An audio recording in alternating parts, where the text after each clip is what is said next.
All right, Trump's Immigration Services Director is dropping a bombshell about the amount of fraud that's happening among the Muslim immigrants from Somalia that are in Minneapolis.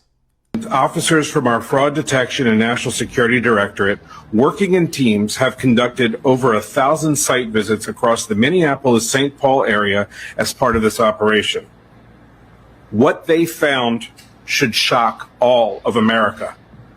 Focusing on a list of over 1,000 target cases involving more than 900 individuals, our officers encountered blatant marriage fraud, visa overstays, people claiming to work at businesses that can't be found, forged documents, abuse of the H-1B visa system, abuse of the F-1 visas, and many other discrepancies.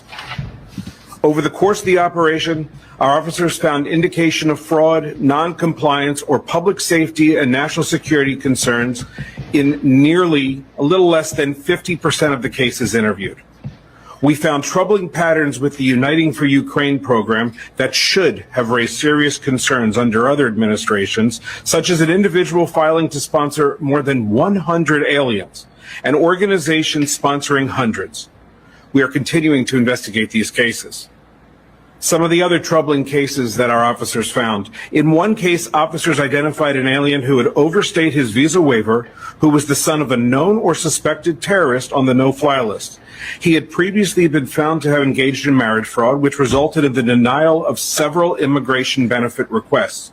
He was arrested and is now presently being returned to his country of origin. In another, an individual admitted to obtaining a fake death certificate in Kenya for just $100 to prove he was no longer married. In reality, his wife is alive, living here in Minneapolis, and is the mother of 5 of his children. And incidentally, he has another wife living in Sweden with whom he has an additional 3 children. In another case, an alien entered the United States without inspection in 2023, was released by Border Patrol.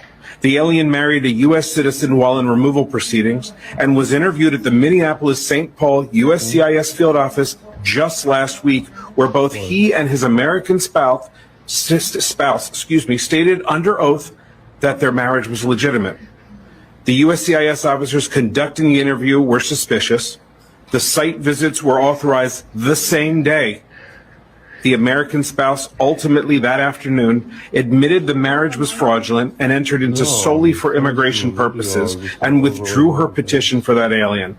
So did you hear what I just heard? Because we've got it. This is literally in Minneapolis. This is one place, all right? And mind you, this is, the home of Ilhan Omar. So you've got visa overstays, you've got forged documents, you've got H-1B visa abuse and fraud.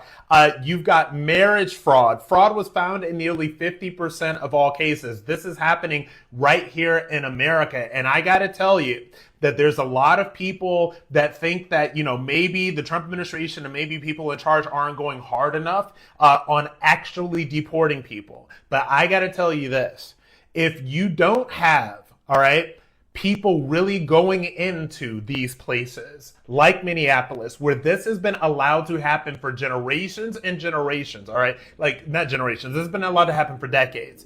And you don't start physically removing these people and their children from this country, we are going to lose our country.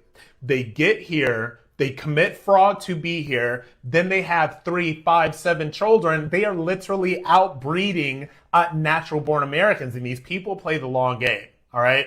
So there is going to have to be a choice made, all right, between administration officials in this country, between the Supreme Court, the judicial system, and all of that stuff. Because if you ask me, ICE needs to go into Minneapolis. ICE needs to go into Dearborn, Michigan. And that needs to be those need to be ground zero for the first round of mass deportations of all of these people out of this country. And there's a lot of people that think that Americans aren't ready to see this. There's a lot of people that think that Americans are going to protest, or they're going to start crying, or they'll cry on MSNBC or whatever. But look, Daddy's got to come home, and Daddy's got to do the tough stuff. And if it does not happen right now, all right, and I'm not talking about after the midterms, I'm talking about right now, where the Trump administration, the Republican Party, has more power than we have ever had in my lifetime, and they use it. So it needs to be used now.